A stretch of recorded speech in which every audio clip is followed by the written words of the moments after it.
उधर प्रातः काल राम जी जगे हैं चित्रकूट में। सीता मैया ने राम जी से कहा, प्रभु मैंने भोर बेला में एक स्वप्न देखा है। भरत जी पूरे समाज के साथ चित्रकूट में आए हैं। स्वप्न में माताएं भी दिखाई पड़ी नाथ, लेकिन आज माताओं का स्वरूप मंगल नहीं दिखाई पड़ा। ये स्वप्न सुनते राम जी व्याकुल हो गए, कहे जानकी भोर के समय का स्वप्न है, भय लग रहा है कहीं सत्य न निकल जाए। राम जी तुरंत लक्ष्मण भैया के साथ भगवान शंकर के पूजन में बैठ गए। पूजनोपरांत मुनियों का आदर सत्कार सम्मान करके भगवान बैठे थे, तब तक अचानक हलचल मची वातावरण में। पक्षी चहचहा कर भागने लगे। सनमान सुर मुनि बंदी बैठे ऊपर खुशी देखत गए, नभ धूरि खरम धूरि भागे, विकल प्रभु आश्रम गए। तुलसी उठे अवलोकिकार, साहजित सचकित रहे, सब समाचार की रात को रची। आई दही अवसर कहे हाँ, आई दही अवसर कहे हाँ, आई दही अवसर कहे। भगवान मुनियों का आदर सत्कार करके बैठे थे, तब तक अचानक उत्तर दिशा की आकाश में खलबली मच गई। पक्षियों का झुंड चहचहा कर भागने लगा। भगवान व्याकुल होकर खड़े हो गए। तब तक एक कोल ने आकर के राम जी को सूचना दी, प्रभु आप ही के जैसे कोई आपके और भाई हैं क्या? राम जी बोले हाँ है ना, मेरे भरत जी मेरे जैसे है। क्या हुआ? कोल ने कहा, प्रभु भरत जी आ गए हैं मंदाकिनी जी के तट पर। गोस्वामी जी कहते हैं राम जी जब सुने ना, सुनत सुमंगल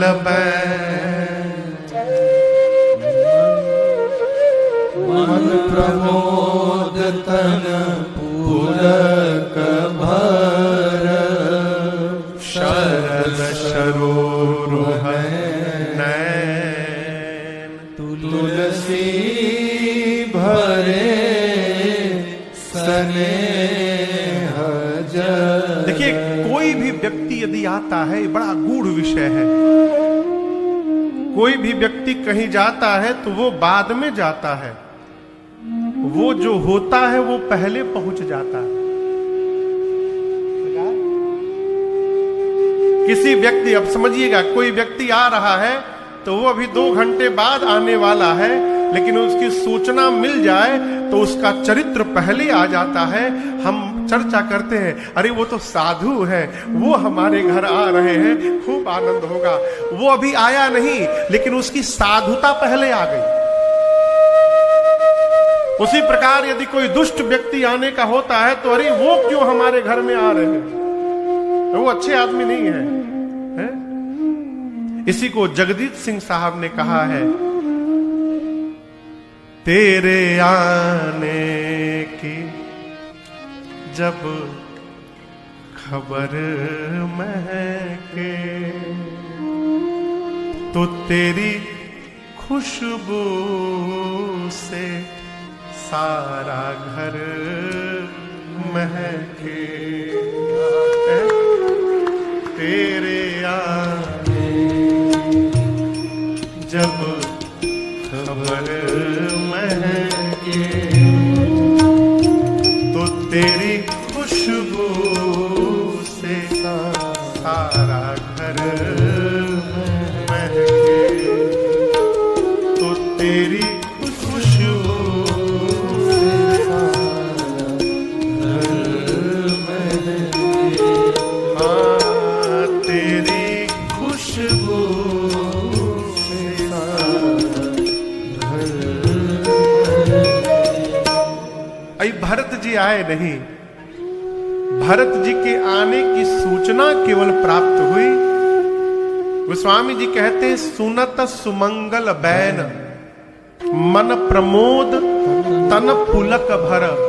राम जी का मन प्रमोद से प्रफुल्लित हो गया, शरीर के एक एक रोम पुलकित हो गए और प्रेम के कारण नेत्र से झरझर अश्रु बहने लगा है? पहले तो भगवान प्रसन्न हुए, लेकिन थोड़ी देर बाद राम जी संकोच में पड़ गए। किस बात को लेकर कि भरत जी यहां क्यों चले आए? आज तक मैंने अपने भाई को कभी ना नहीं कहा है। यदि कल भरत जी आकर कह दे कि भैया वापस चलिए, तो मैं भैया भरत के प्रेम को बचाऊंगा कि अपने पिताजी के वचन को बचाऊंगा? मैं करूंगा क्या? इसकी कल्पना करके राम जी संकोच में आए। और देखिए, जिसके प्रति संकोच हो उसके स्वभाव का चिंतन करना चाहिए, क्योंकि हमारे महाराष्ट्री कहते हैं, राजन, स्वभाव जान लेने के बाद व्यवहार करने में कठिनाई नहीं आती है। जिसके साथ लंबी यात्रा करनी हो ना, उसके स्वभाव को जानना अति आवश्यक है। एक बार स्वभाव केवल समझ में आ जाए, फिर जीवन भर आनंद बना रहेगा। राम जी ने जैसे भरत भैया के स्वभाव का स्मरण किया, राम जी प्रसन्न हो गए। अरे मैं क्यों चिंता करता हूं, मेरे भैया भरत का स्वभाव है भरत कहे महू साधु सयान। भरत भैया के जीवन की विशेषता क्या है? वो राम जी के कहने में रहते हैं। अर्थात जितना राम जी कहते हैं उतना भरत भैया जीवन में रहते हैं। ये भरत जी के जीवन की विशेषता है। और ये प्रसंग कहता है, माई बाप घर परिवार में, अभी आज ही मैं किसी से कह रहा था, पता नहीं किससे कह रहा था, स्मरण नहीं है। घर में यदि कोई आपके अनुसार 70% भी जी रहा है, आपके अनुसार, तो उसको 70% न मानिए, उसको 100% मानिए। 70%, अरे भाई वो भी तो जिंदा है, उसका भी तो अपना एक छोटा सा मन है। 30% तो वो अपनी मन वाली करेगा ही करेगा है? यदि कोई 70% भी आपके अकॉर्डिंग जी रहा है, तो आप उसको 100% मानिए, एक्सेप्ट करिए। राम जी भरत जी का स्वभाव का स्मरण करके प्रफुल्लित हो गए। भरत कहे महू साधु सयाने, आने दिया जाए। और इधर लक्ष्मण जी की भुजाएं तन गई। सेना लेकर जंगल में क्या युद्ध करने आ गए राम भैया से? मैं छोड़ूंगा नहीं उनको। ललकार उठे लक्ष्मण जी, यहां तक बोल दिए कि यदि आज ब्रह्मा और शंकर भी सहायता करने उतर जाए भरत की, तो लक्ष्मण के बाण से उनको कोई बचा नहीं सकता। गर्जे लक्ष्मण जी। आकाशवाणी हुई, आकाशवाणी ने लक्ष्मण जी के भुजाओं के बल की प्रशंसा की है। और प्रशंसा करने के बाद धीरे से आकाशवाणी ने कहा, लक्ष्मण जी, बुद्धिमान व्यक्ति वही है जो कोई भी कार्य करने के पहले 100 बार विचार करता हो। आवेश में आकर व्यवहार कर जाए और बाद में पश्चाताप करे, ये बुद्धिमान व्यक्ति के लक्षण नहीं हुआ करते हैं। सहसा करी पाछे पछिताही, कहीं वेद बुद्ध ते बुध नाही। राम जी ने लक्ष्मण जी से कहा, लक्ष्मण, आप कह रहे हो कि मेरे भाई भरत को अयोध्या की सत्ता मिलने के बाद अभिमान हो गया है। मैं कहना चाहता हूं, मेरे भाई भरत को अयोध्या क्या है, ब्रह्मा, विष्णु और शंकर की भी सत्ता प्राप्त हो जाए, उसके बाद भी मेरे भाई भरत को अभिमान होने वाला नहीं है। ये मेरा विश्वास है। राम जी की बातों को सुनकर भरत भैया, लक्ष्मण भैया को ग्लानि हुई अपने ऊपर। मैंने भरत भैया में दोष देख लिया है। इधर प्रातः काल भरत जी गुरुदेव से, माताओं से और निषाद राजगुह को साथ में लेकर, शत्रुघ्न भैया को साथ में लेकर विदा लेते हैं और राम जी से मिलने के लिए आगे बढ़ते हैं। निषाद राजगुह लेकर के आते हैं भगवान की कुटिया के द्वार पर। द्वार से राम जी दिखाई पड़ रहे थे आश्रम के अंदर, ठीक ना। निषाद राजगुह ने भरत जी से कहा कि भरत जी, वो आपके भैया बैठे हैं, जाकर मिल लीजिए। भरत जी बोले मैं भीतर नहीं जा सकता, और उसी द्वार पर खड़े होकर अपने दोनों हाथों को ऊपर उठाकर पाहिनाथ कहीं पाही गोसाई भूतल पड़े लकुट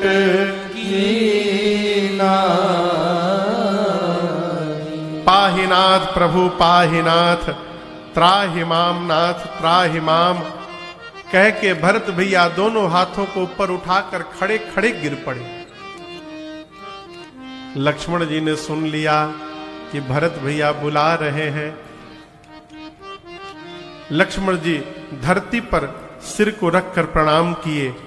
कहता सप्रेम नाई महिमा था, भरत प्रणाम करत रघुनाथा।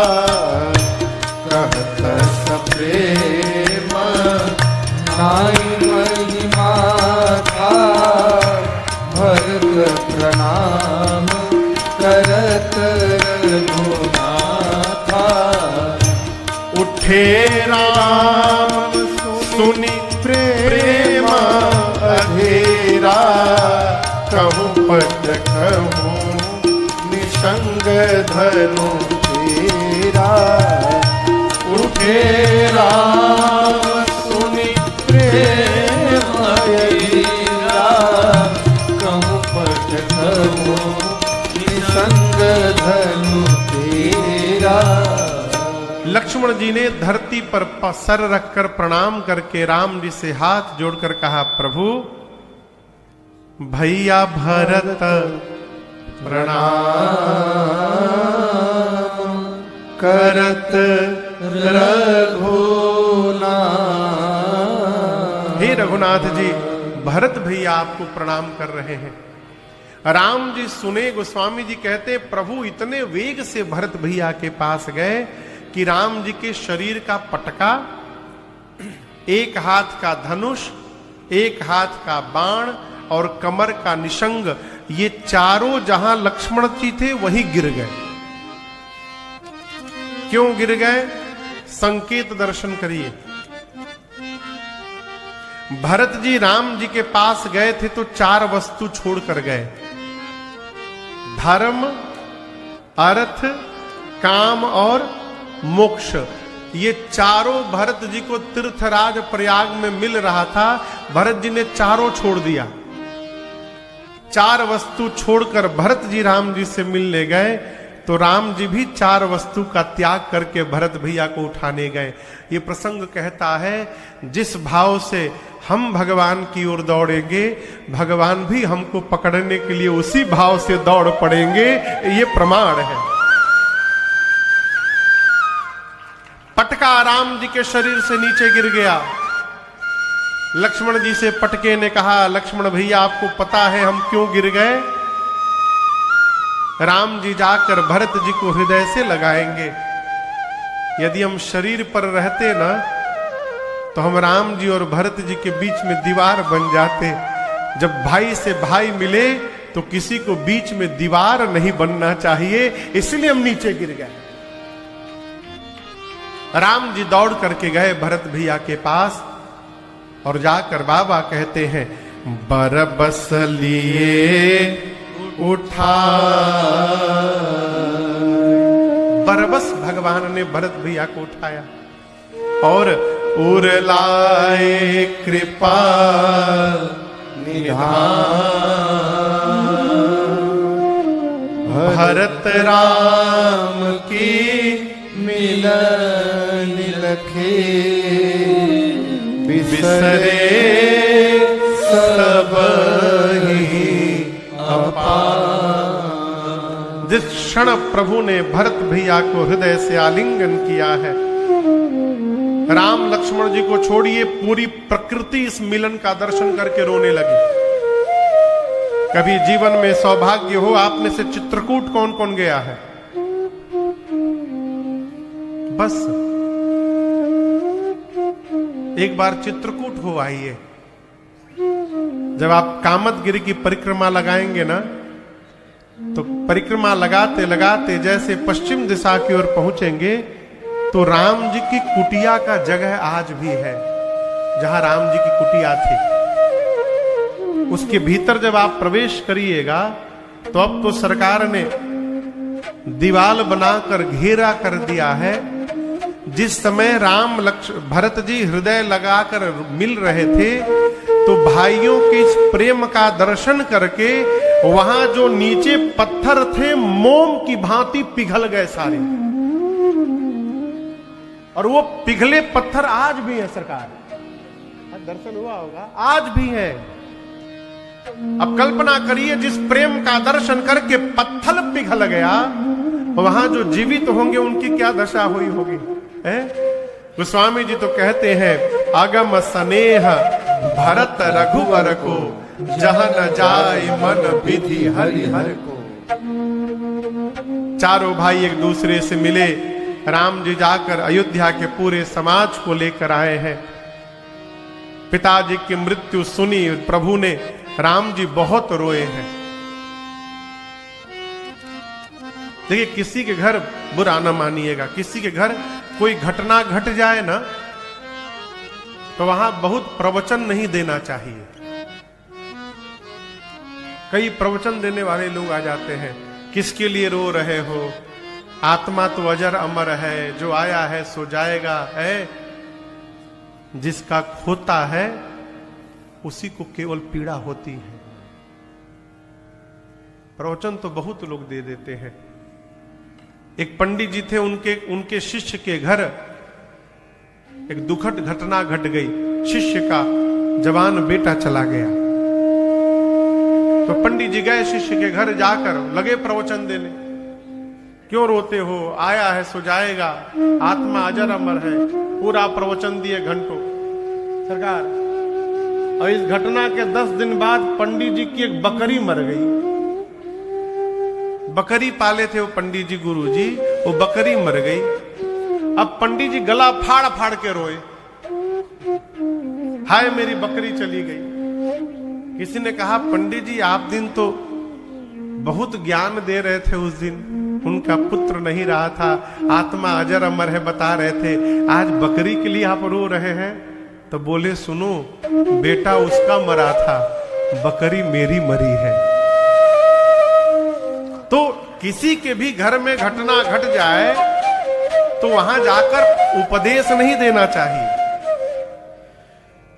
राम जी को क्या नहीं जानते, राम जी स्वयं परमात्मा है। लेकिन यहां चौपाई दर्शन करिए, गोस्वामी जी कहते हैं, मरण हेतु निज नेह विचारी, भे अति विकल धीर धुर धारी।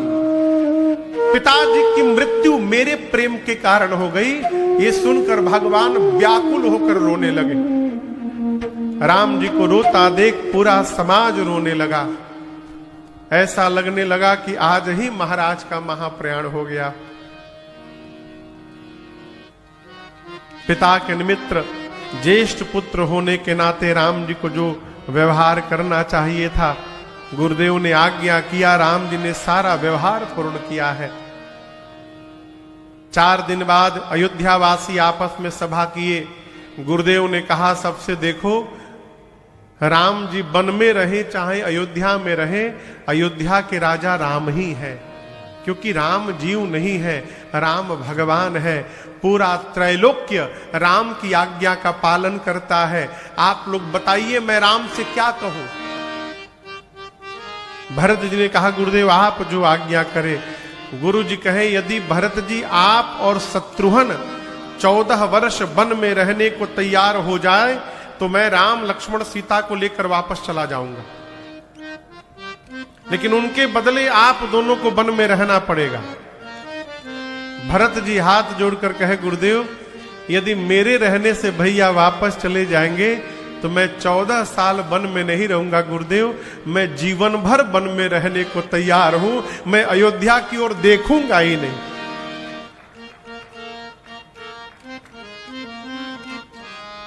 सब अपनी अपनी बात कहते हैं। राम जी ने गुरुदेव से कहा, गुरुदेव आप निर्णय लीजिए। गुरु जी ने इसी बीच जनक जी महाराज अपने समाज के साथ आए हैं। गुरुदेव ने महाराज जनक से कहा, आप निर्णय लीजिए। जनक जी भरत भैया से कहते हैं, भरत जी कहते हैं, आप बड़ों के रहते मैं निर्णय लूंगा उचित है क्या? आप लोग निर्णय लीजिए। गुरु जी ने फिर राम से कहा, राम आप निर्णय लो।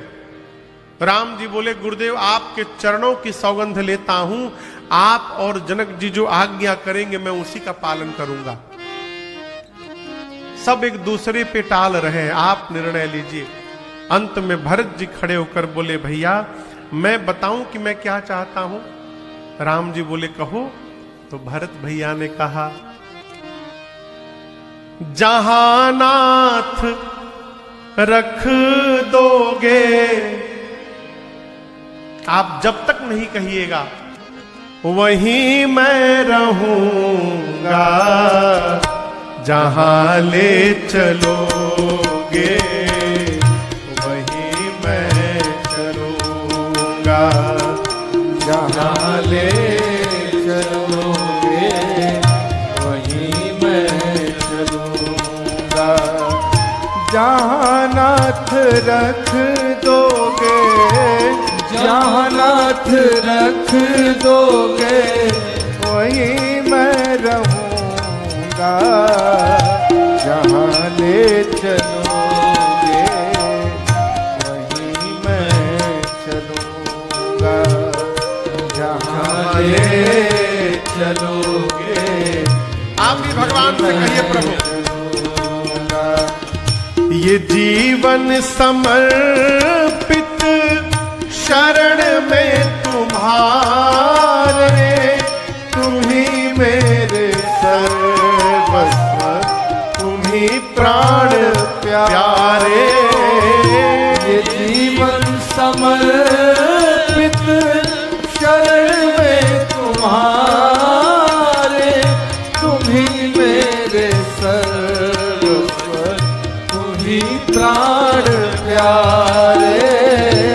तुम्हें छोड़ करना, तुम्हें छोड़ करना मैं किससे कहूँगा, जहाँ ले चलोगे वहीं मैं चलूंगा, जहाँ ले चलोगे वहीं मैं चलूंगा।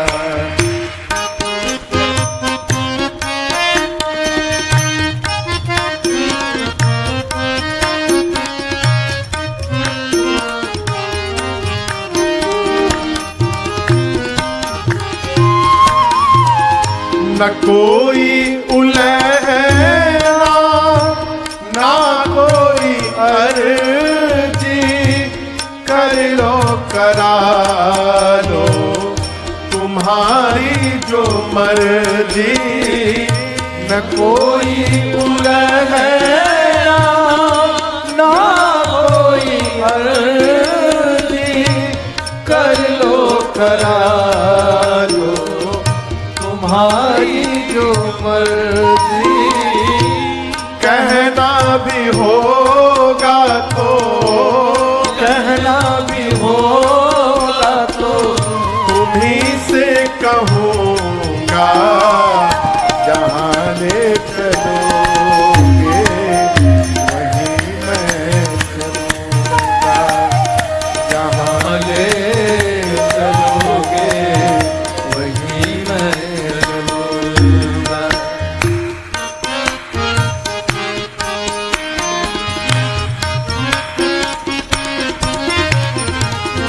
दयानाथ दयनीय है मेरी अवस्था,